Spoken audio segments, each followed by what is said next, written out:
La Europa League es uno de mis torneos favoritos. Personalmente me parece muy pintoresca y además variada, teniendo equipos de diferentes países y encima con una paridad mucho mayor que en competiciones como puede ser la UEFA Champions League o cada liga doméstica de las principales ligas europeas. Por esta razón quería darle un espacio dentro de mi contenido, en este caso repasando todos los partidos, todo lo que pasó en la primera fecha antes de que se nos venga encima la segunda, que este jueves se van a jugar todos los partidos juntos, una cosa increíble. Tómense esto como un compañero, como una voz en off que va a estar siempre presente mientras están haciendo otra cosa, ya sea haciendo una tarea para la facultad, lavando los platos, merendando, no importa.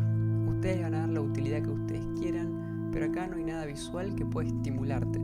Simplemente la información que yo quiero decirte y como mucho un seguimiento bastante esquemático. No voy a entrar en detalles en ningún partido, como mucho en alguno más que otro dependiendo alguna característica puntual. Pero la idea es simplemente hacer un repaso y poder darle un espacio a cada uno de los equipos que en este caso forman parte de una competencia que, reitero, me parece hoy en día la más equitativa de todas, entre un nivel alto y al mismo tiempo una paridad que se puede distribuir en todos los equipos. Ahora ya empezando a meternos con lo que tiene que ver con la información, vamos a tener un vocabulario común que vamos a tratar de respetar a medida que vayamos avanzando capítulo a capítulo. Por ejemplo, vamos a tratar de definir tres tipos de equipos. En otro tipo de ligas o competencias puede que haya más, pero en este caso va a haber tres: los candidatos, los medianos y los débiles. La mayoría de equipos van a ser considerados medianos y son todos los que su aspiración lógica sería estar entre el puesto 9 y el puesto 24, o sea, ir a la zona de playoff. Obviamente los candidatos son los que aspiran a estar entre los primeros 8 y los débiles son los que realmente sería muy sorpresivo que logren clasificarse y por tanto lo lógico es esperar que puedan querer sumar algunos puntos, pero que pese a esto sea bastante complicado que lleguen. Así todo, la principal diferencia es entre los candidatos reales, que son muy pocos, y los demás. Entre un equipo que consideramos mediano y un equipo que consideramos débil, la diferencia va a ir variando y esta manera que estamos midiendo es al menos en esta previa. A partir de la fecha que viene y a medida que vayan avanzando todos los partidos, vamos a ir aprendiendo de todos los equipos y catalogando de maneras diferentes a todos. Pero al menos en esta previa, en base a criterios como el valor de la plantilla, la jerarquía que tiene, la experiencia en los últimos tiempos internacional y obviamente sus rendimientos en ese tipo de competiciones europeas, vamos a tratar de categorizar de esa forma. Por tanto, si un equipo que era débil le gana a uno que era candidato, vamos a catalogarlo obviamente con un título mucho más increíble que si simplemente en un partido entre medianos gana uno, empatan o gana el otro. No tiene mucho sentido hablar de tablas de posiciones porque estamos empezando. Todos los que ganaron algún partido están pinteros con 3 puntos y los que empataron están todos metidos en la zona de playoff. De los que perdieron incluso hay un equipo, que en realidad son varios al mismo tiempo, que son los que perdieron solo por un gol, que están metidos como todos en ese último lugar, que sería el puesto 24. Esto quiere decir que no vamos a hablar de la tabla y obviamente al ser la primera fecha no vamos a hablar tampoco de algún movimiento de la tabla, pero sí vamos a repasar partido a partido en base a la tabla como quedó. Esto quiere decir que vamos a empezar desde la goleada más abultada, hablando por ende del puntero, hasta los partidos que terminaron en empates, equipos que quedaron en la mitad de tabla. Esto nos indica y nos da la pauta de que de lo primero que vamos a hablar va a ser del Ajax de Ámsterdam contra el Besiktas turco, un partido que terminó 4-0, disputado en Países Bajos. La verdad que me sorprendió la diferencia. Yo considero que el Ajax no es lo que era, creo que esto no es un secreto, es algo que todos podemos pensar, y por ende los ponía a los dos en una categoría de medianos con una aspiración quizás a nivel económico a poder quizás una de esas sorprender y clasificarse entre los primeros 8. Pero el Ajax pegó un zarpazo con un 4-0 con bastante superioridad, desbordando, siendo colectivamente muy fuertes, sin sufrir, y los turcos la verdad que no tuvieron muchas oportunidades de gol.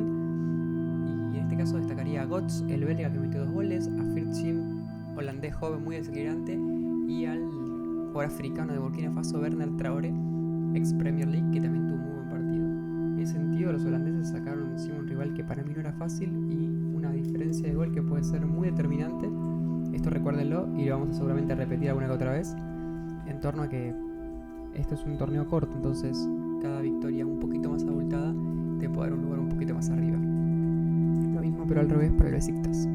Todo negativo, tanto porque perdió, tanto porque perdió por goleada, más allá de que era el partido que se podía esperar que pierda. Continuamos con otro de los equipos que goleó, en este caso solamente por una diferencia de 3 goles, que es el Steaua de Bucarest. Ganó 4-1 contra el RFS. Este es un caso medio raro, porque creo que se enfrentan dos equipos que podríamos considerar débiles en la previa. Dos de los equipos con menos presupuesto, o mejor dicho, valor de mercado en estadística de Transfer Market, pero a su vez, específicamente el RFS, que es el equipo de fútbol de Riga, capital de Letonia, es el más débil de todos. Un equipo más digno de una Conference League, pero que sorprendió y se metió. Y es el único equipo de esas características realmente débiles. Para que se haga una idea, el Manchester United, que es el equipo con más presupuesto de todos, tiene un valor de mercado de 800 millones. Y estoy quedándome corto, estoy aproximando. Y el RFS tiene tan solo 9. O sea, una diferencia tan gigante hace que este equipo esté un poco metido en una jungla en la que va a ser difícil salir con puntos. Yo creo que es muy posible que pierda todos los partidos, o que como mucho pueda sumar algún encuentro contra el tipo de rivales como puede ser el Steaua de Bucarest, pero fíjense que ya contra un rival que a priori sería de los más débiles con los que se puede enfrentar, recibió una goleada. Los rumanos jugaron bien, tuvieron un fútbol superior y al igual que hablamos con el Besiktas, no sufrieron. Pero en este caso, al menos durante un transcurso breve del partido, los de Letonia pusieron un empate parcial que dio un poco más de emoción. En el caso de los rumanos destacaría a Olaru y a Stefanescu, que jugaron un gran partido, y que destaco también que la mayoría de jugadores propios de su país, cosa que suele pasar con los equipos que son más débiles, porque obviamente no tienen tanta economía como para tener jugadores buenos de otras ligas. Muy bien por los rumanos, que estaban obligados a ganar un partido así si quieren clasificarse. Son un equipo histórico, obviamente, con una Champions League en sus vitrinas, pero que hoy en día no están para pelear, más allá de que, bueno, hasta ahora están ahí, en el segundo lugar empatado con otros. Un equipo que pegó un zarpazo bárbaro es la Lazio. Los italianos ganaron al Dinamo Kiev 3-0. Y técnicamente lo hicieron de visitante, pero dentro del técnicamente lo hicieron en un terreno neutral, porque obviamente por la guerra Kiev no está disponible para un partido y se jugó en Alemania. Por ende, la Lazio tuvo esa ventaja, entre comillas, de tener un partido de visitante que el que es local no se beneficia tanto. El Dinamo no fue tan débil en torno a ser inofensivo. De hecho, Prové, del arquero italiano, tapó un montón de pelotas y fue un arquero que podemos considerar de los mejores de la fecha, pero a su vez al principio con un día senegalés muy bueno que marcó un gol en el inicio del partido, y también Dele Bashiru, jugador inglés, pudieron marcar de manera muy evidente las deficiencias defensivas del Dinamo, que estuvo flojísimo realmente. En los primeros minutos ya había perdido 2-0 y eso hizo que nunca se pueda recuperar. Quizás la diferencia es demasiado abultada y puede haber sido un partido más corto, pero bueno, gran resultado y una pena porque el Dinamo de local, con la localidad original, es un equipo que suele tener muy buen desempeño, pero obvio, jugando en Alemania no es lo mismo, y con toda la situación que están viviendo hace que sea mucho más complejo. Va a ser complicado para para los ucranianos competir de esta manera. El siguiente partido es el del Tottenham contra el Karabakh. Creo que es uno de los más disparejos en torno a la economía del Tottenham, un equipo Premier del Big Six, obviamente, pero que tuvo un condimento que hizo que todo se vuelva un poco más parejo, y de hecho los de Azerbaiyán, que ya han demostrado muchas veces que pueden complicársela más de uno, hicieron bastante bien las cosas. Pero bueno, lo hicieron con un jugador de más, porque Dragusin se hizo expulsar muy rápidamente con una jugada bastante ingenua, permitiendo que en este caso los asiáticos puedan tener una leve ventaja en ese lado. Y digo asiáticos, pero en realidad es algo hiper subjetivo. Podemos decir que son europeos también. Al principio del partido el Tottenham tuvo esa dificultad, pero después fue superior. Tuvo más oportunidades de gol, logró tener varias ocasiones muy claras, pero así todo no fue un partido lógico en torno a la diferencia que hubo. El Karabakh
diferencia todavía.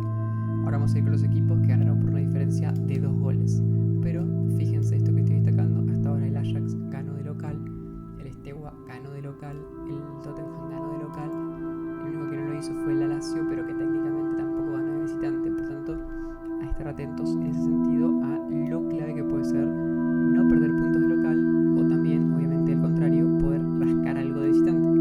Que en este tipo de competencia con 4 partidos de lado va a ser finalmente algo que, al menos, esta es una competencia que está siendo la primera vez que se juega este formato, pero pienso que va a terminar siendo muy relevante. Ahora toca hablar de un equipo que creo que muchos, y yo me incluyo, posicionan como candidatos no solamente a llegar a octavos de final directo, sino también a salir campeón, que es el Galatasaray, un equipo con muchísimos jugadores súper interesantes. A uno de ellos lo vamos a mencionar más adelante, que se enfrentaba contra el PAOK de Grecia, que bueno, a nivel económico y más jugando en Turquía, parecía un partido que podía terminar en goleada, y de hecho fue un partido que pudo haberlo terminado de esa forma. Así todo el PAOK pudo arañar, mostrarse aguerrido, competir mejor de lo que quizás en otro partido con peor suerte pudo haber pasado, pero los turcos fueron superiores. Destacaría a Mertens, a Akgün y también a Sara, el brasilero, que tuvo un partido interesante.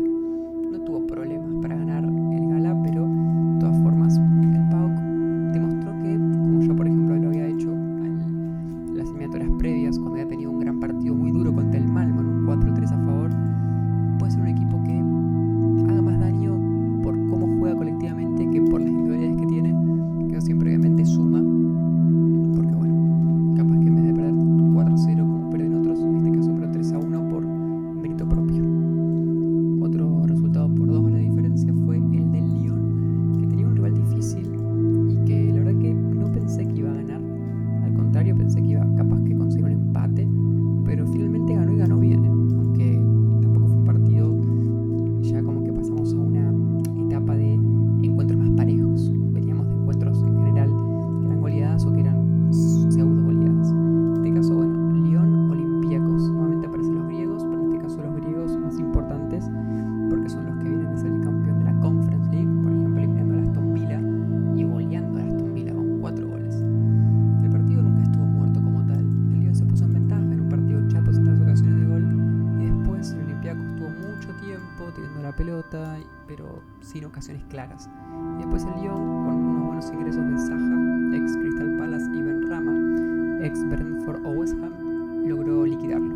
Creo que ganó bien el Lyon y me llamó la atención porque no viene bien en la liga francesa. De hecho, los últimos partidos los ganó, pero había tenido un arranque un poco complicado. Y de hecho, fíjense que en 6 fechas no está en puestos europeos. Al contrario, hoy en día está en el puesto 11 con solamente 7 puntos. Tengan en cuenta que el Montpellier, que está en puesto de promoción, tiene 4. Por tanto, me sorprendió, pero es un equipo buenísimo en cuanto a nombres y en ese sentido, a nivel de recursos, va a tener muchísimo. El Olympiacos no creo que sea un resultado negativo como tal perder este tipo de encuentros, porque es contra un equipo de las ligas grandes, un equipo importante de visitante, pero me espero un poquito más y creo que el partido está aparcado un poquito más. Seguimos con, en este caso, un gran resultado que consiguió un equipo que es el Rangers, que ganó 2-0 contra el Malmö, y claramente es muy buen resultado porque lo hizo en Suecia. En el minuto 1 lleva ganando 1-0 con un error bastante grave de uno de los defensores suecos, y un gol de, fíjense este nombre, y díganme si le suena, Bahrami, el albanés, que también había metido un gol en los minutos iniciales, específicamente a los 20 segundos aprox, en la Eurocopa contra Italia, en ese partido que tenían perdiendo 2-1, pero que Albania arrancaba dando esa especie de batacazo, entre comillas. Ese 1-0 fue lapidario porque rompe con la estrategia del Malmö, que posiblemente por las cualidades que tiene el Rangers, su forma de jugar y por los últimos tiempos, incluso por lo que puede significar a lo que aspira cada uno, quizás hubiesen sido defensivos. Y claro, vas perdiendo ya no puedes hacerlo.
diferencia de 2 goles hacía muy difícil la cosa.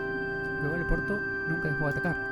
Destacaría a Berg, a Auge, a Hogg, 2 jugadores noruegos de mediana edad, en el sentido de que ninguno es un pibito, pero tampoco ninguno es un veterano, que la rompieron. Fueron un partido muy bueno, principalmente Hogg, que metió 2 goles, pero también Berg con buena distribución en el medio. La verdad que el Bodo, tremenda victoria. Creo que con esta victoria dudo mucho que no se clasifique, calculando así los partidos que le pueden llegar a tocar. Pero bueno, no deja de ser un partido de local. Para el Porto fue un partido raro, hay que decirlo, porque intentaron muchísimo, pero creo que no van a dificultarse su clasificación.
históricamente, que es el de la Roma contra el Athletic Club de Bilbao. Dos equipos bastante poderosos, aspirantes a clasificar entre los primeros 8. Diría que es el único duelo entre candidatos como tal que había. Y fue un empate cerrado, parejo, y que en ese sentido creo que a la Roma no es que le gusta empatar de local, porque no deja de ser un empate de perdiste puntos, pero al mismo tiempo pienso que es un rival difícil contra el que pudiste perder, entonces no perdiste, ya está. Y a Bilbao lo mismo, ¿no? Más todavía porque es juego visitante. La Roma arrancó ganando el primer tiempo, pero no pudo aguantar la ventaja, y el Bilbao de pelota parada lo terminó empatando. Un partido bastante chato, sin muchas ocasiones. En ese sentido creo que la Roma me gustó un poquito más, porque el Bilbao tampoco mostró demasiadas aptitudes. Otro empate fue el del Midtjylland en Dinamarca contra el Hoffenheim. Me sorprendió este partido en el aspecto de que me imaginé un Hoffenheim más dominante, más actuando del equipo grande de los dos. No por ser grande el Hoffenheim, sino por ser el de la liga más grande. Pero no, el Midtjylland se mostró bien, arrancó ganando y se le escapó el minuto 88 por el Hoffenheim, le empató sobre el final. Fue un partido en el que ambos tuvieron bastantes ocasiones de gol, estuvieron parejos en la mayoría de estadísticas, pero diría que el primer tiempo fue mejor el Midtjylland, el segundo tiempo fue mejor el Hoffenheim, y que en cierto punto, si cada uno fue mejor en un tiempo, más o menos por una diferencia parecida, el resultado más justo puede que sea un empate. No es un mal resultado para el Hoffenheim. Creo que hay otros equipos que con condiciones parecidas, como puede ser el Rangers o el Slavia Praga, ganaron de visitante. El Hoffenheim no pudo. Creo que el Hoffenheim aspira a clasificar entre los primeros 8. Pero creo que también tenía un rival más difícil que, por ejemplo, el Ludogorets. En ese sentido, el Midtjylland es un equipo más jodido. Y los daneses estuvieron bien. Jugaron un buen partido contra un rival duro y al menos acabaron un empate.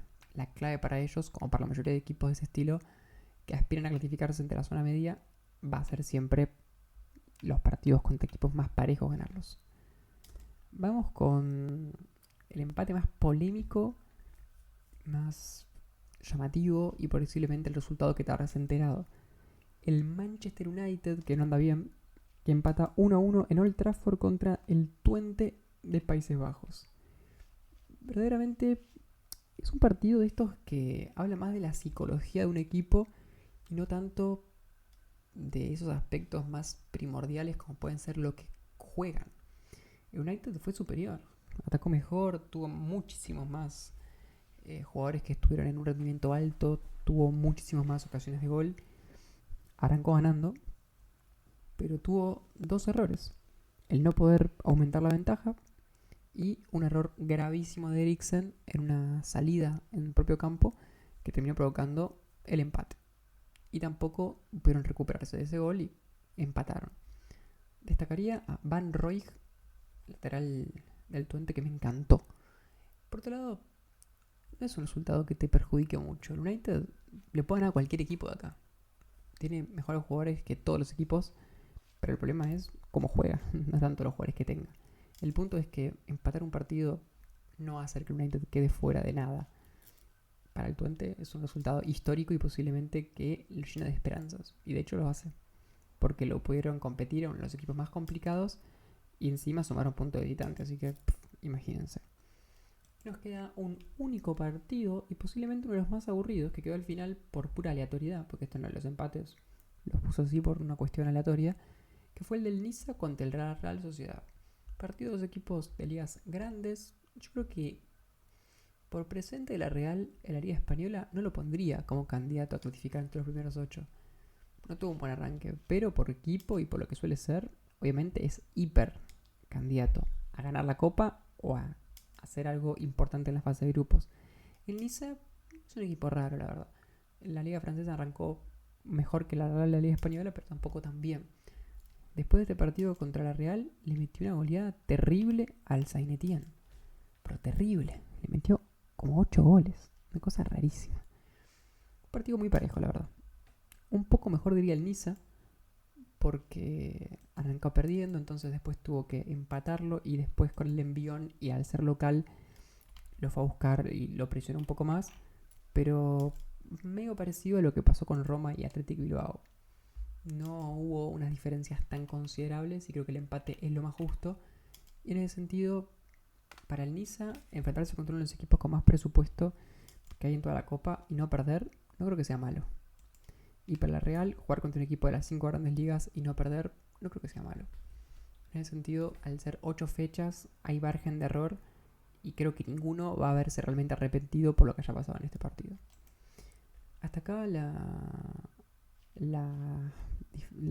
la recorrida que le hicimos a todos los partidos.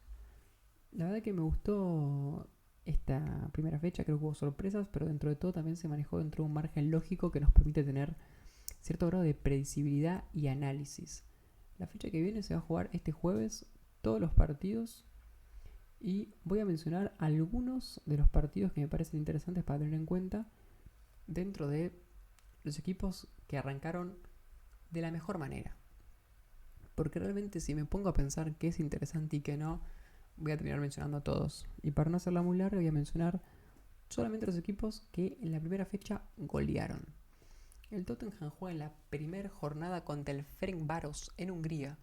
Un desafío para mí mucho más difícil. Veremos qué pasa. Viene de golear al United, así que creo que tiene todo para volver a ganar. La Lazio juega contra el Niza, interesantísimo, en Italia en este caso. Así que creo que puede ser un partido muy bueno. Y candidato lo pongo a la Lazio, evidentemente. Creo que tiene mejores jugadores y también un mejor presente en cierto punto. Siguiendo con otro equipo que tuvo un resultado de goleada, tenemos un partido muy bueno entre el Ajax y el Slavia Praga. Juegan en República Checa. Ahí yo creo que puede pasar cualquier cosa. Es un choque de estilos muy interesante. Yo jugaría por, en este caso, los checos. ¿Qué crees que te diga? Pero bueno, puede pasar cualquier cosa y el Ajax, obvio que, al menos en cuanto a nombre, es siempre un candidato.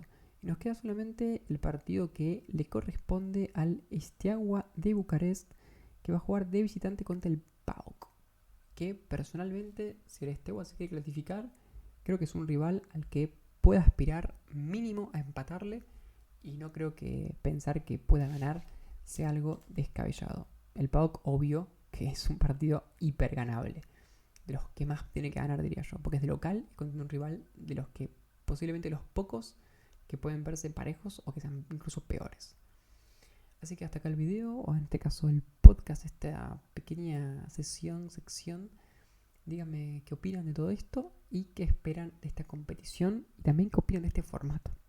Así que, sin más preámbulos, nos despedimos.